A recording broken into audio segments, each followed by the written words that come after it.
This is Empowered Human Academy. Welcome home. If you can't reach for the highest thought, just reach for a higher one than where you are right now. If body love, self-love feels so far away, let's just start with not hate. This is about love. This is about light. This is about the idea that you have everything you will ever need. And this life of yours, this is where you grow, you expand, and you remember who you really are. I'm Abe. I'm Isaac. In Empowered Human Academy, we join with humans of all kinds to feel the inspiration that can only come with empowered living. The stories you hear today are unique, but the energy you hear today belongs to you too. So, with hearts wide open, let's begin. Hey everyone, welcome back to another episode of the Empowered Human Academy. Today we have our friend Chloe, and we're just so excited to dive into this conversation.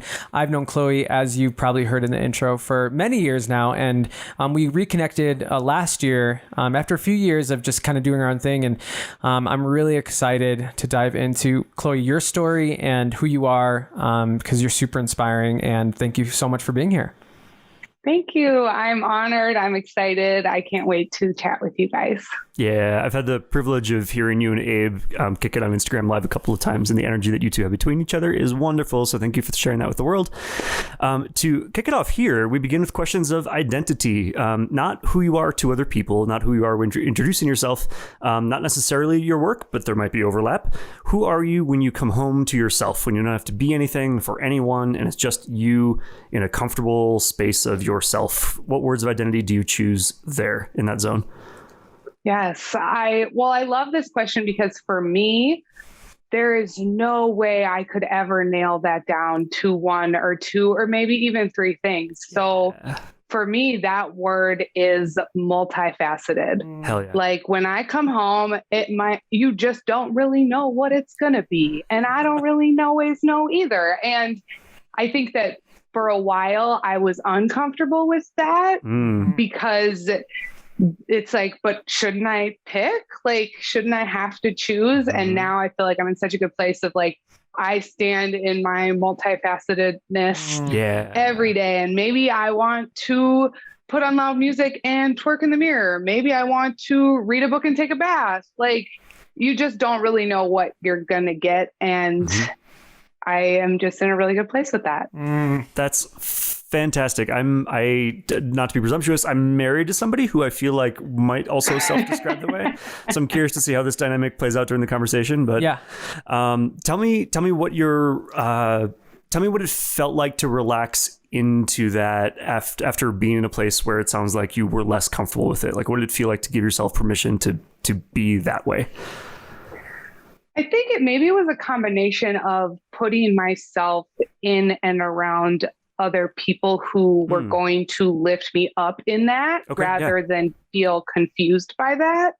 And so starting to be more in those spaces, I think gave me the confidence or the ability. And I recognize that my ability to be multifaceted in the way that I think I am is an incredible privilege and a huge, like, there is so many women in the world who aren't that, just because it's not even safe. Like, and so I like recognize that even just my ability to have that. And I think it was a combination of being around the right people in the right spaces, but then also recognizing that I have that. And so I need to use that and I need to go with that instead of shy away from that.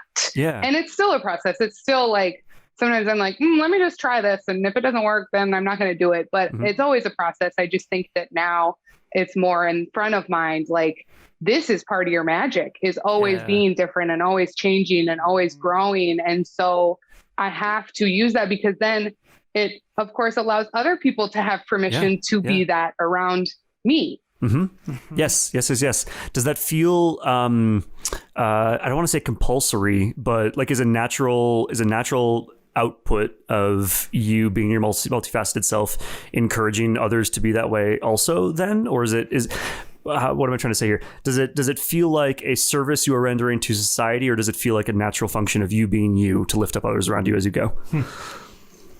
Does that make sense? I think both. Yeah. Okay, cool. And I think both, like it is my service to like society, and it's become such an important part of my business to allow the women that I work with to show up in however they can, however they want, however they feel. So it's like a combo. It's a two-way street of me just doing that gives them permission, but then also it's like I encourage them, and that has flourished in such a beautiful thing that I'm like, I got to do more of that. Totally. I feel physically lit up right now at hearing the story of somebody who's like time is a goes into things that light themselves up and also encourages the world around them to light up also. And to hear, to be hearing from you, somebody who's locked in that feedback loop, that's super exciting. More of that in the world, please. Yes. So you're a coach, you're a certified wellness coach, and you help women through their own transformational journeys in health and life and everything. When did you kind of realize that you wanted to be a coach, and what's been your own kind of like journey in embodying this sense of like empowerment as to lead other people while simultaneously getting comfortable with yourself?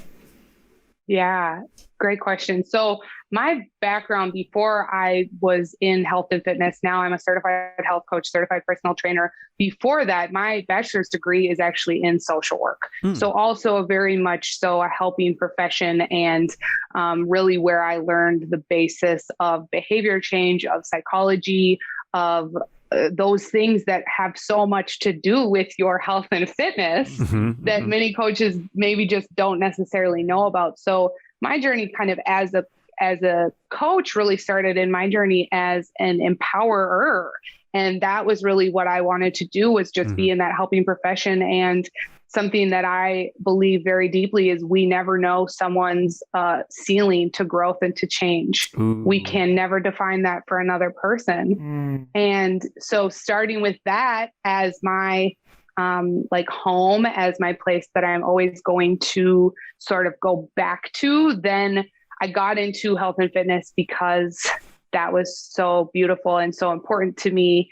But then also, once I was in health and fitness, I saw that wasn't there for so many coaches. And I don't ever, talk poorly upon other coaches, but when we think about women and bodies and change, and, I'm in the weight loss industry, whether I want to be or not.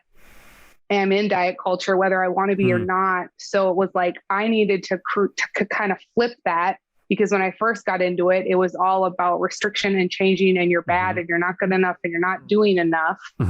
And so I was like, one, this just doesn't even feel good for me either. And two, like nobody's actually getting results. Yeah.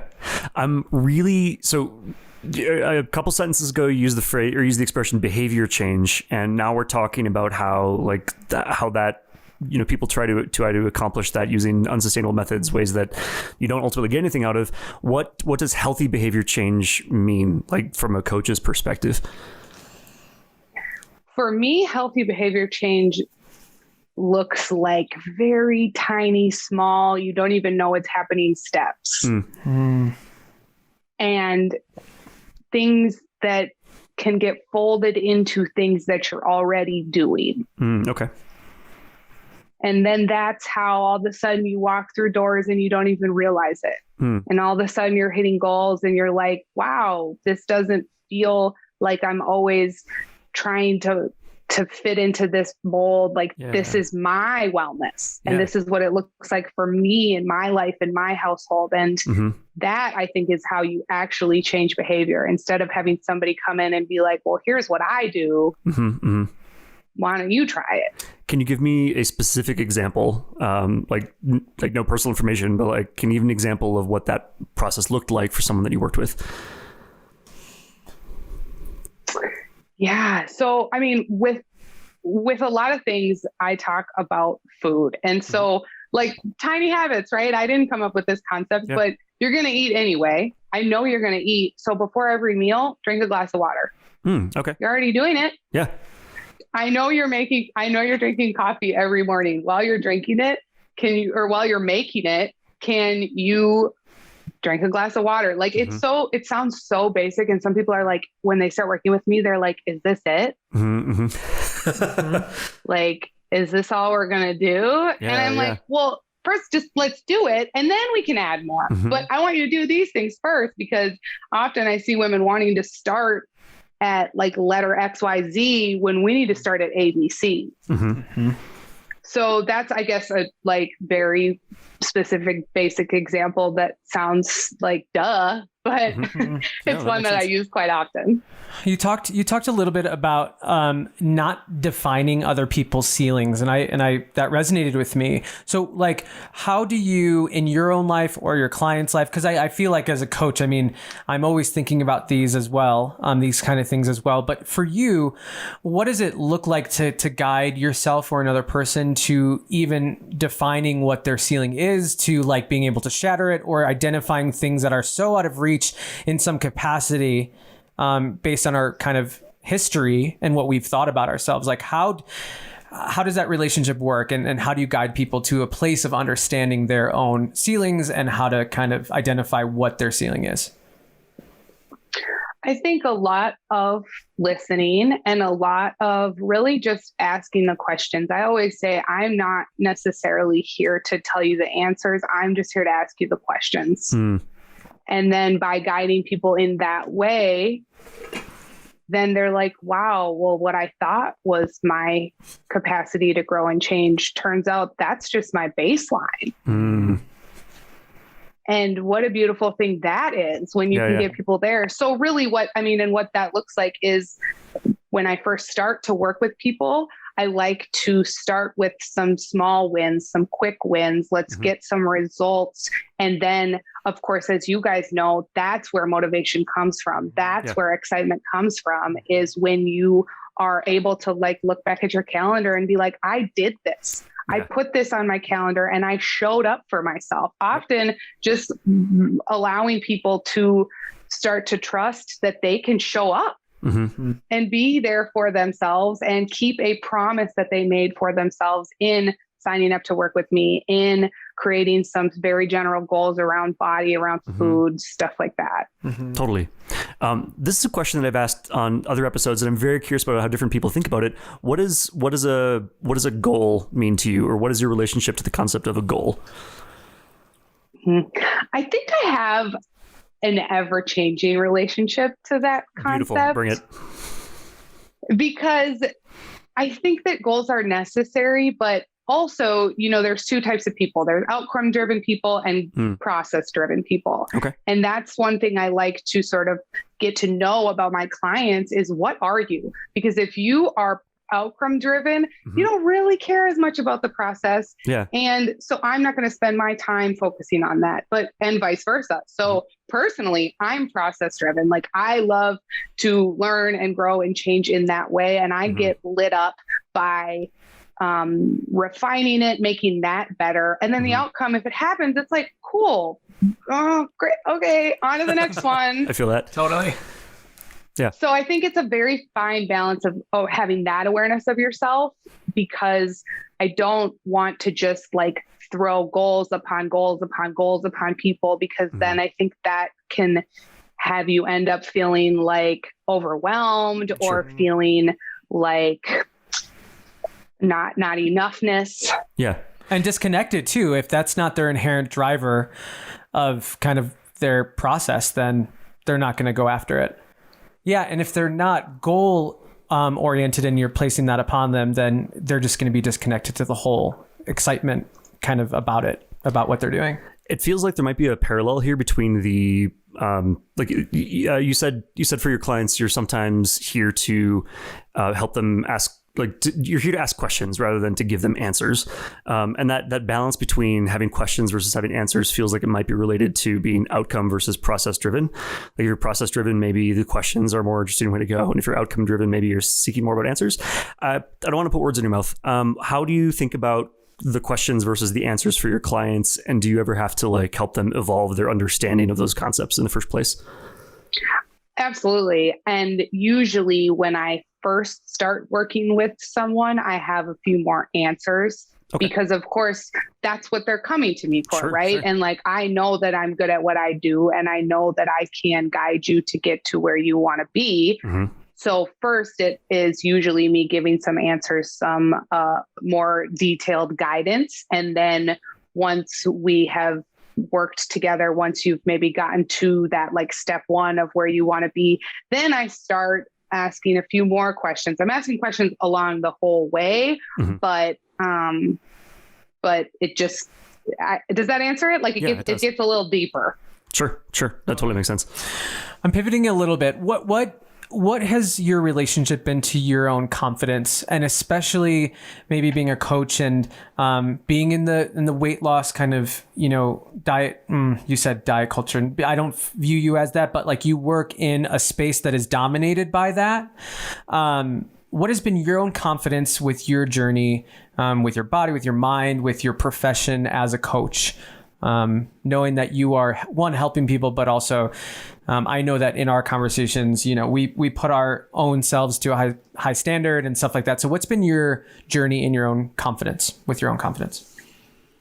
I feel like, again, this is kind of something that is ever changing, because maybe one day you feel confident in one aspect of your life, but lower in another. And then tomorrow it's flipped. And so I think for me, really, it was, I feel most confident when I am allowed to be simultaneously loving where I'm at right now, but also working on getting better or that like sort of self-actualization thing. And so I think for a while, I felt like it had to be one or the other.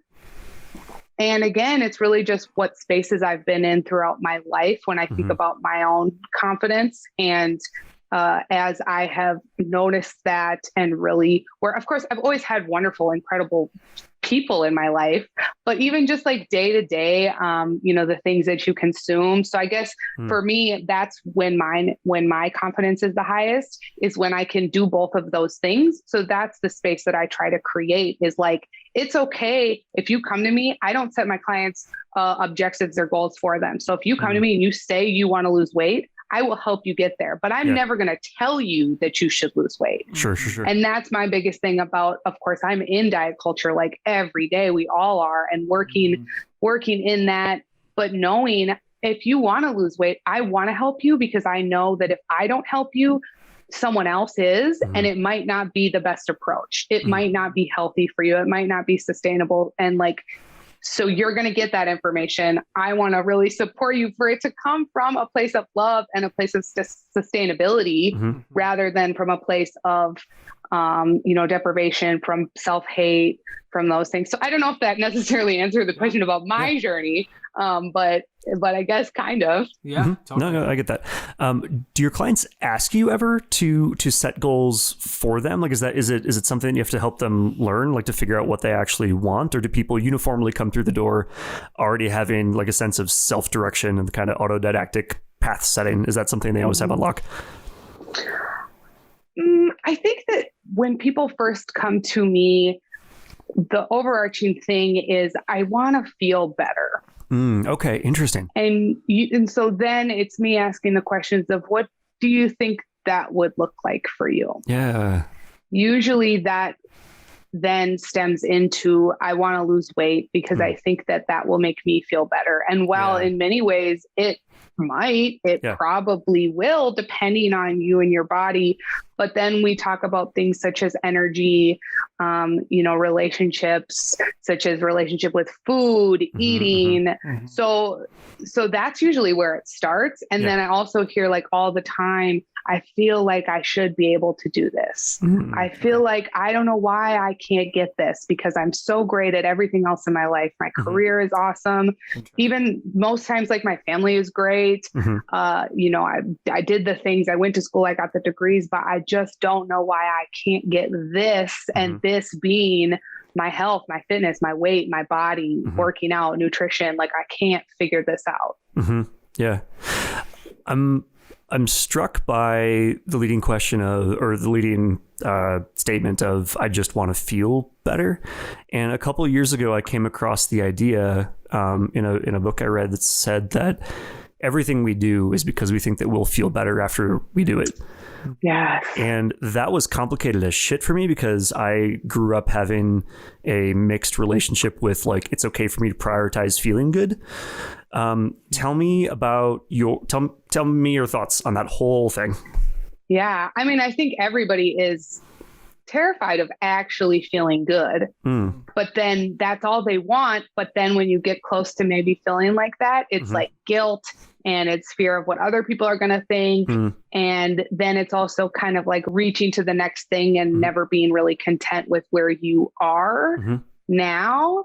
So I don't know. I think it's very complicated because what I do know though is people know when they feel bad or when they don't feel good and they're in pain or they really have low self-esteem, a lot of negative self-talk.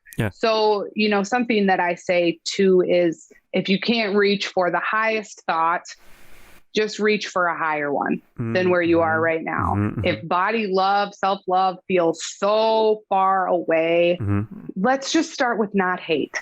Yeah, this sounds exactly like the take tiny steps concept that I introduced earlier. Yeah. Well, and it's interesting because like the work that all three of us do day in, day out, like a lot of it is grounded in the things that we like and we enjoy, which is such a privilege and such an honor to be able to do that. And also in things in our personal life, like even what we do and how we do it are like super important and super intrinsically tied to this, like, what are you creating for yourself, right? Like every thought and everything that you're doing is leading you towards your future self. And like you said, I think I just find I'm just so fascinated with this whole concept of tiny steps, of sustainable movement forward, because all we see are these like big highlight reels on Instagram or whatever it is. We see these big things, but we don't glamorize the sex, or we don't sexualize. No, we don't like make it sexy. Sexify. We don't make it sexy to drink water before, like you were saying, right before a meal. Right. But those are those like micro changes that like will lead you to who you want to be. What are your thoughts on like, when people come to you and say like, I have it all figured out, but I can't get this. What's your reaction? I mean, given that you've heard a lot of that, like how... Ooh, I don't want to tweak the question. Yeah, what's your reaction internally? Like, what are you thinking? And then also, what do you say? Are those the same thing or not? Well, let me start with this. I always think and say, why should you? We don't expect you, like health and fitness is such an interesting thing because it is something that we feel like we should just know. We don't feel like that about anything else. You don't feel like you should I can't figure out, why can't I fix my car? I feel like I should be able to figure this out. What? Like, we don't feel like that about anything except for health and fitness. And that is exactly what diet culture wants, because then when you're constantly in that cycle of, I should figure this out, you think the next thing, the next fad, the next diet is going to be the thing. So it's, first of all, I tell people, and I think this too, you know, I went to school for this. Like I got certified in this. That's how I know how to do it. Yeah. Like, and so the fact that you don't, there should be no shame around that. You should feel not inadequate because of that. And that's, you know, like you said, Abe, about that highlight reel, is we think that all these people have figured it out on their own, when chances are they probably didn't. They probably got support. But that's, I guess, really what I think about that is that makes no sense, because why should you? No one taught you about this. Yeah. Yeah. In today, maybe, you know, maybe your parents taught you some things, but maybe that was different then, or they didn't know or have the ability or the privilege to know about these things either. Well, and we're fortunate in that, like, I'm fortunate in that, you know, I had a friend who was a registered dietitian who I called and was like, I don't know much about nutrition. I don't know much about what my body needs in order to be healthy, because clearly my body is not healthy right now, 4 years ago. And I've had to learn, and I continue to learn. Like literally 4 years later, I still talk to her every day and I'm like, cool, what am I learning? Also because it's not that I don't want to dive into, because I've learned so much and it has become a norm now, but like she's also learning a lot more because she's in the field, she's doing research, she's doing all these things. So it's like, it's really interesting what you said about like, we shouldn't know, but it's an invitation to get to know, if that makes sense. Yeah. Or even just to get support to know. For sure. Yeah. I'm curious about how you yourself, circling back to yourself from the coaching work, although overlap again, as with everything, I'm curious about how you have changed your surroundings in whatever way, social, physical, whatever, in order to encourage the kinds of things that you want to encourage in yourself. You alluded to this earlier, that those are like, you've had to change some things in order to like give yourself permission by environment to be all your multifaceted self. What have those changes looked like over time? What have you done? What has that process felt like? Good question. And it maybe was one of those things that I was walking through that I didn't know until I was on the other side. That's totally a thing. And as much as I would like to be like, yes, I was so intentional about it, I don't know if I was. That's okay. Yeah. One big thing though is, for me, what happened is when I got into health and fitness, then I started working in a gym setting and several gym settings. And while that time, I'm so appreciative of that, and I still have some very dear friends from that, I really think that was actually in some ways for my own body and mental health detrimental, because it was constantly under the microscope of, you're a trainer, you're a coach, held to this standard of perfection that is wildly unrealistic. So it was almost like I had to leave that and create my own universe, coaching health sphere, where I could not be that level of perfection. So I think that was a big one for me, was like leaving the gym, and every time I was there, every time I would go and work out, having people watch me, having people ask questions, like that was just a lot of pressure that I think led to, in the opposite direction, of me being too strict and too focused and too like hard on myself for not feeling perfect in that way. Yeah. This feels like an important distinction. Like you were doing work that you wanted to be moving towards. It sounds like, correct me if I'm wrong here, but the specific venue in which you were doing that work wasn't conducive to you being your best self. Is that right? Absolutely. Yeah. So what, I mean, was it just like I can't take this anymore, it's time to reinvent something? What prompted you to like, what brought up to the level of your awareness the fact that it's time to do something different?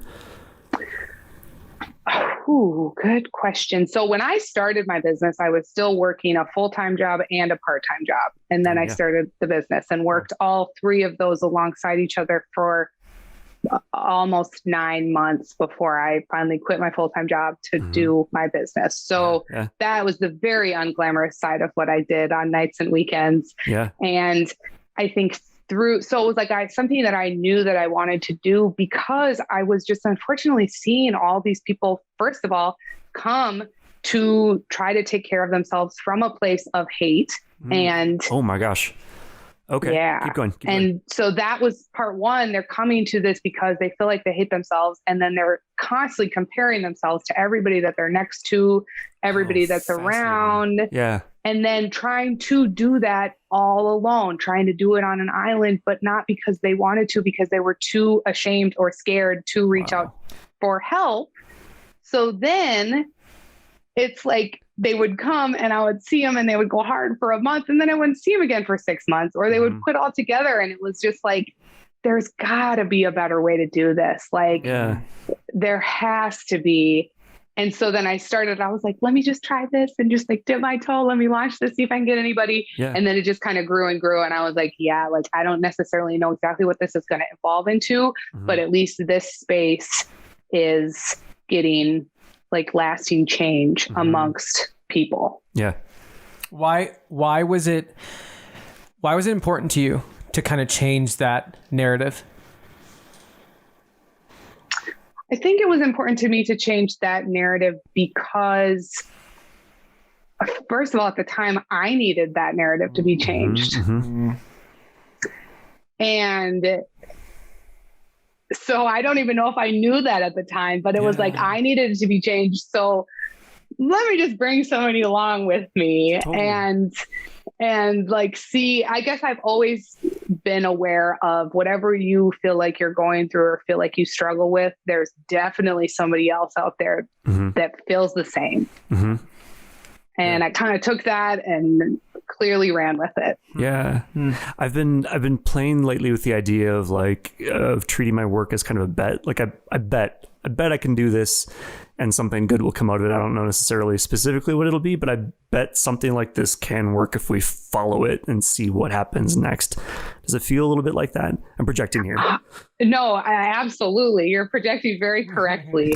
It's very much so been like, I don't know what this is going to evolve into, but I know that there's a need for this. And it's part of me hoping to do some good in the world and spread that. And if it looks completely different in a year, cool. Because again, I'm multifaceted, so it very well might. Oh, that's awesome. I love that. Totally. Okay, so rewinding 90 seconds, I felt like I got physically hit in the chest when you said that people are coming to the gym and working on this, on something that externally looks like positive self-change from a place of self-hatred. That's... it's astonishing, and it's not astonishing at all if you are looking around at the themes in mainstream society. But how, I don't know, like when you observe someone in that space, and with respect for the fact that I think people have to make their own change over time, and you can't force someone to think a certain way at all. What do you do when you're, I'm not going to say up against, but when you're suddenly in proximity with someone who wants to feel better and they're taking the self-hate route? What do you do when you're right up and close and personal with somebody who's in that space? Yeah, I think it's incredibly complicated because on the one hand, there has to be a trigger for someone to start taking care of themselves. And and often that is, you feel like you're kind of at that low, at that rock bottom, at that self-hate where you cannot go any further into that. And so I don't want to say that that's an overarching thing that should never be that trigger, because sometimes that's what has to happen for somebody to feel that readiness to change. That's what happened to me. Same thing. Yeah. I hit rock bottom and I said, I cannot do this anymore. Everything is kind of falling apart and I feel like I'm falling and I need to get back up. Yeah. So it's that, I guess, is part of why for me, I like to recognize that and then quickly work on changing that narrative. So right from the jump, when we are working out, whatever, I'm big on affirmations and I'm big on self-talk. And so for me, right from the jump, it's how can we reach for that higher thought? How can we just appreciate that you showed up today? Yeah. And that you're here and you're moving, you got your steps in today, whatever. So I guess for me, it's a balance of, I don't want to have like toxic positivity and tell you that you should just feel better. Just feel better about yourself. That is not my mission at all. But it's like really creating space for both to coexist and starting to show people that it's okay to have a different narrative in your mind. Yeah. It's an invitation because a lot of people have been grounded in the belief, in this stuck container of a belief that they need to feel like shit. Like Isaac, you were talking about, like you giving yourself the permission to feel better because you had a kind of a fraught relationship with that. Yeah. Yeah. Even it felt dirty almost to speak out loud. Like it's important for me to feel good. Like I had to invent. I don't know. I had to build a whole new relationship with just the concept of prioritizing feeling good. That was that's still kind of a weird process looking back on it. How do you help people become okay with that sort of thing? I think it's very challenging, first of all. Sure. Like that's not one of those things that I can wave my magic wand on. Yeah. But it is sort of a big thing about who you're surrounding yourself with, because if everybody that you're around and if you can hopefully influence them to let them know that like, sort of we all do better when we all do better. We all feel better when we all feel better. So reducing some of that guilt around that is just a practice of knowing like and showing that I'm at my best for you and with you when I take care of myself and when I feel better, and whether that's your partner or your kids or your coworkers or whoever you need to show up in the world for. And that doesn't happen overnight. That doesn't happen easily, but it just can slowly start to happen if you can make that impact. Mm-hmm. Has that been a journey for you in your own personal narrative in your personal life? Like the accepting that you want to feel good, or has that been kind of intrinsically a part of you for a long time? No, I think that's been a big thing for me is I have always sort of been in the very much like hustle culture, grind culture, work very hard. I was raised by very hard workers. And so then with that, it's like, oh, you're taking a break. Oh, things must be all going very well for you. And again, it's not anybody's fault. You don't know what you don't know. But for me, recognizing that I will show up to people until my battery is at 0%. But I don't want to be at 0%. Like, ever. And I don't want anybody in my life to feel like that, either because of me or with me. So it was very much a journey for me of just recognizing that, or just not glamorizing being exhausted and I still work on that a lot and being like, oh, I work 7 days a week. I still work on that. Like that isn't glamorous.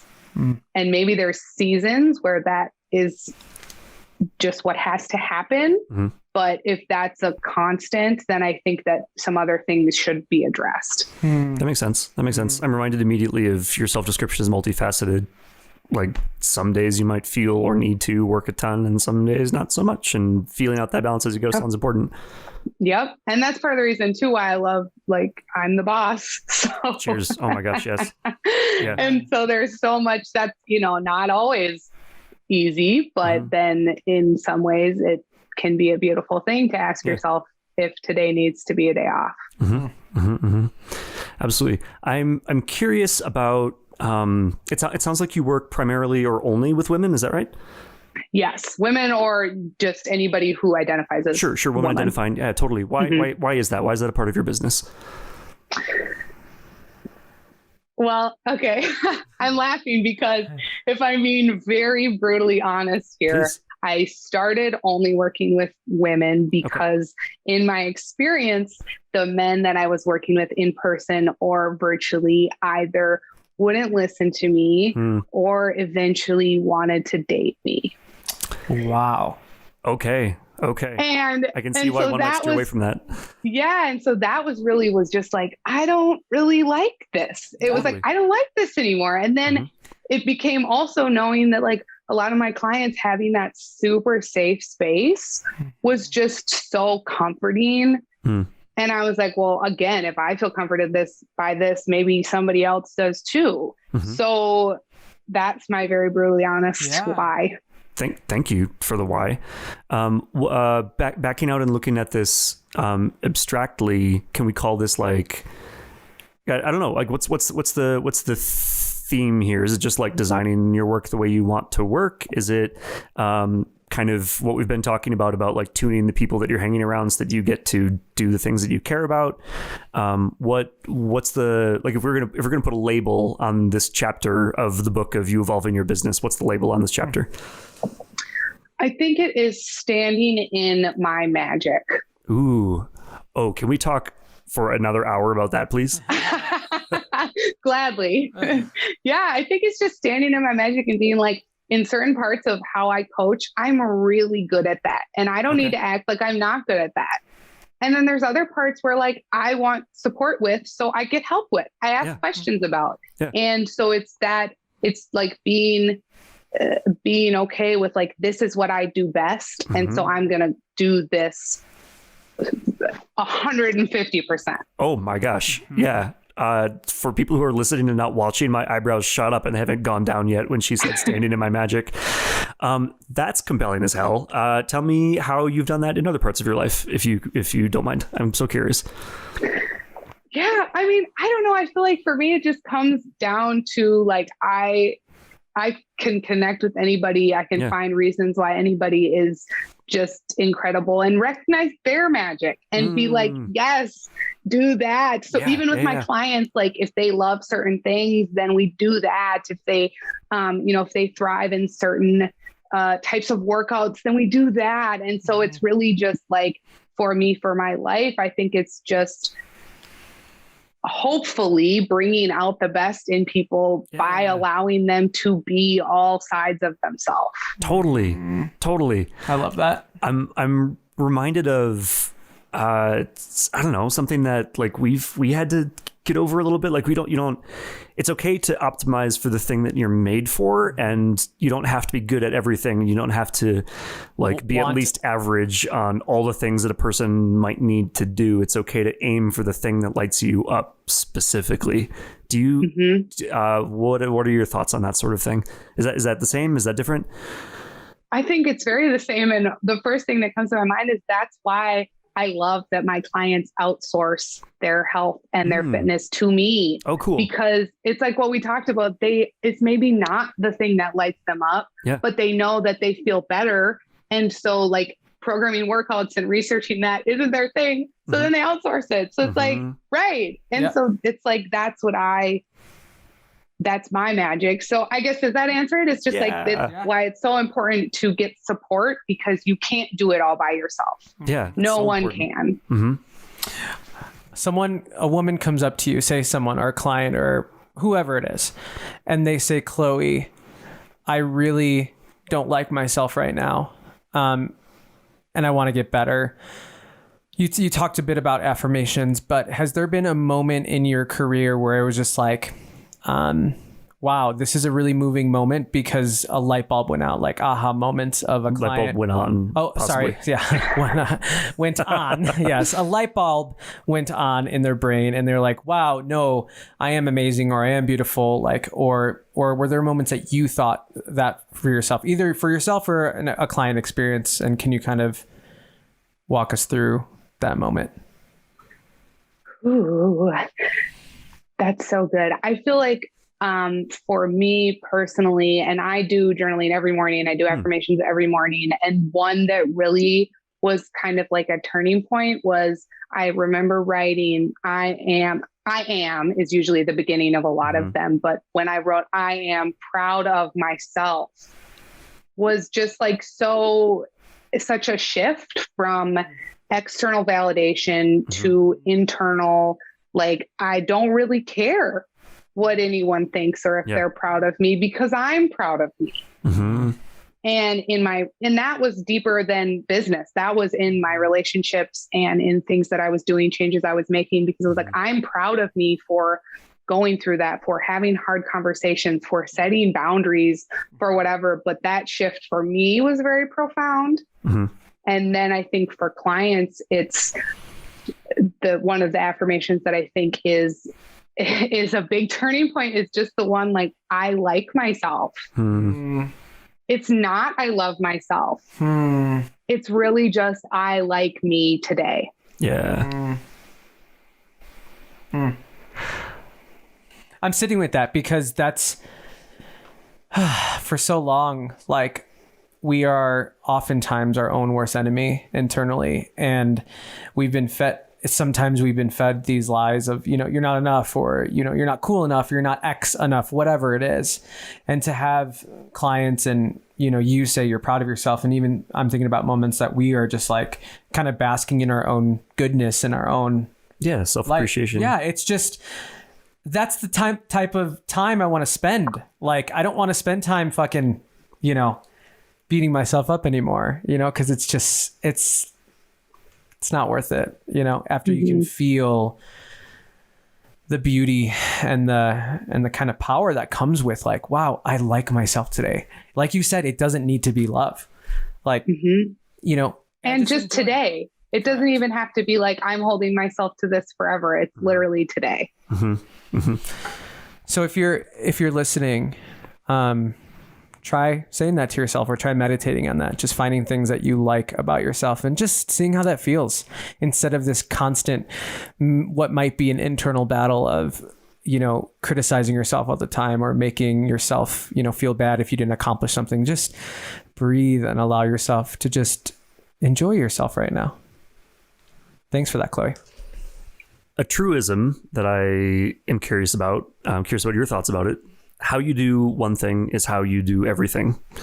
Agree, disagree, discuss. Maybe.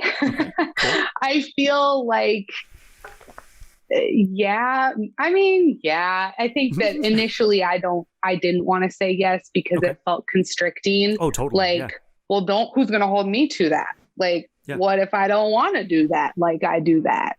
But maybe that's the youngest child in me coming out. I don't know. I think though that it does, specifically when you think about taking care of yourself and your health and your fitness and your wellness, it absolutely leaks into other areas of your life. Leaks. That's an interesting word choice. Tell me about that. Because I think it's slow. Okay. And I think that it's not always on purpose. Okay. But it happens nonetheless. And next thing you know, you're like, oh my God, my water bottle's empty. It leaks everywhere. Because you're like, I feel so good and strong and energetic. And it leaked into my life. It leaked into everything. Oh, I love taking this and treating it as a positive thing, like leaking good habits into the rest of your life. Is that what you're saying? Yep. Yeah. Okay. Can you give me an example? This is exciting. Yeah. Well, it's just like, okay, so say that you are, you work from home now and you work at your desk for 8 hours a day and you have meetings, and now you know that your lunch break, part of it is going to be a walk outside. So then what leaks into that? Okay, you don't necessarily need an energy drink at 3 p.m. anymore because you have a higher level of energy. So then you're not jittery, then you're more focused. So your work is more productive. You're able to focus on deep work for 30 minutes versus it was only 10. Maybe you're spending less time on social media because you're spending that time working out. You're in a group of positive, like-minded people. So then you bring that energy to your friend group, or you bring that energy to dinner later.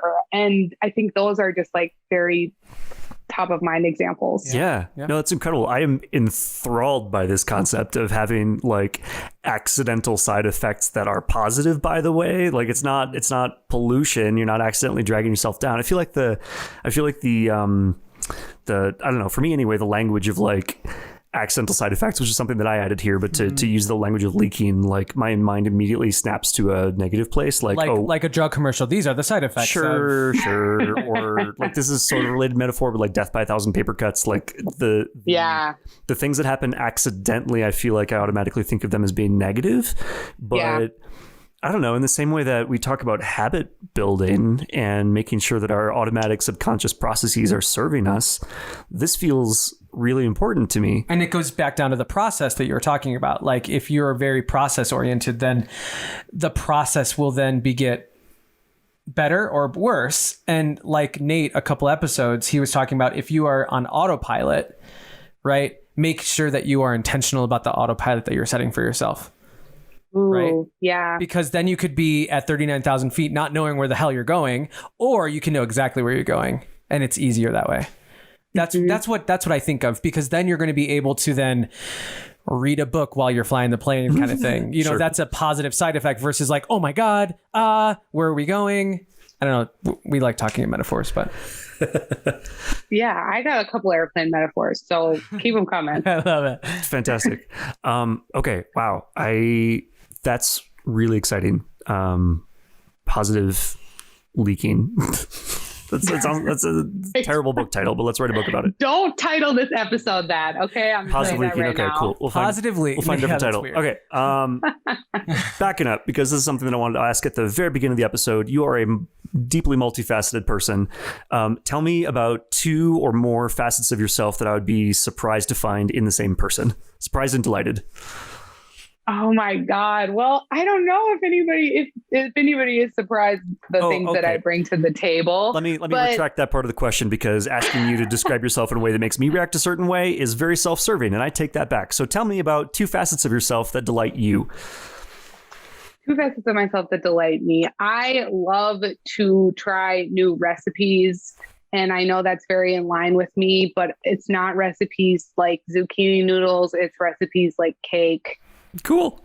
And bread and things that are in that category. Yeah, hell yeah. So that's really important to me. And something else, I like to binge watch trashy TV. Wonderful. I love it. Cheers. Bling Empire. Netflix. Hey, I love that one. I already finished that one. Please. Tell me about a way in which you are expanding right now. Like where's the evolving edge of who Chloe is? Tell me about a way that you're developing right now. Oh my God. I am developing in vulnerability, in like personal life stuff. Yeah, okay. I just am really kind of expanding what that looks like to me, and how I can become more comfortable with that just in my own sharing and my own like showing up for personal relationships. Mm-hmm. Cool.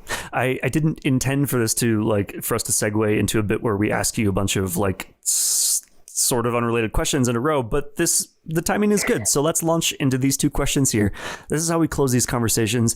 And by the way, thank you so much for the work that you are doing in yourself and with the people around you. I am really encouraged and inspired by hearing how you've develop this relationship to your own multifacetedness in a way that encourages others, which encourages yourself, and the kind of the circular make it all betterness is very inspiring. And just before we end, for those of you who are listening, check her out on Instagram and Facebook. Chloe, what I love about your page and the work that you're doing is you're so relatable. Like you're just, hey, you're saying, hey, this doesn't need to be super hard. This doesn't need to be super hateful or restricting. It can be fun, and it can be you. It can be whatever you want it to be. And you're changing the narrative of diet culture, and it's really cool and productive. So, and also you dance to Mariah Carey and all these different things like that. You're so multifaceted, and that's what I love, and aspire to be more multifaceted, because I'm so multifaceted. You are. That's how we get along. I know. I love it. More of that, please. Penultimate question.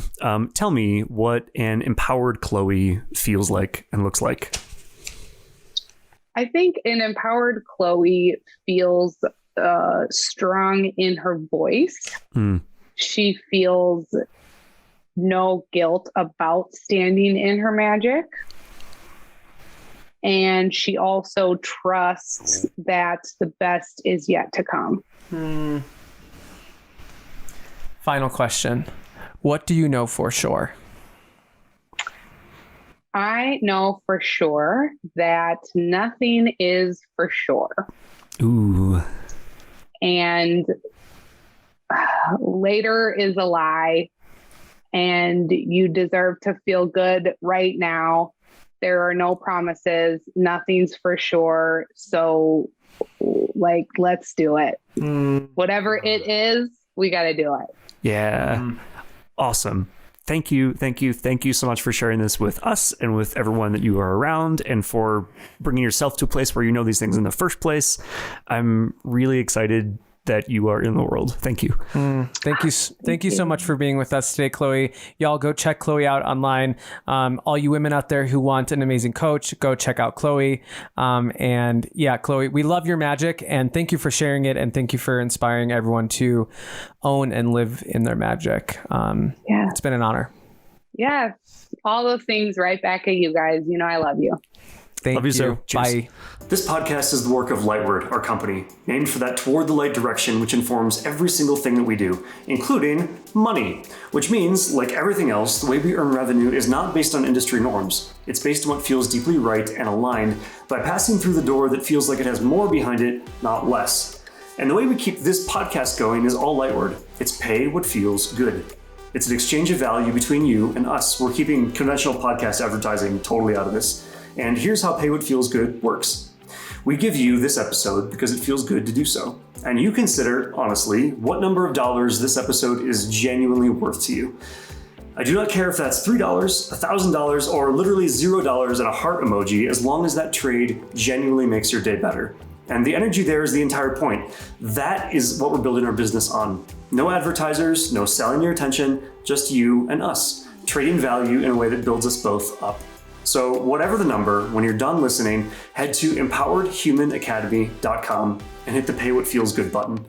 We use this policy across all of our company's work, and I'm really excited to bring it here to the world of podcasts. This is us voting for the world we want to see. Thank you for being here.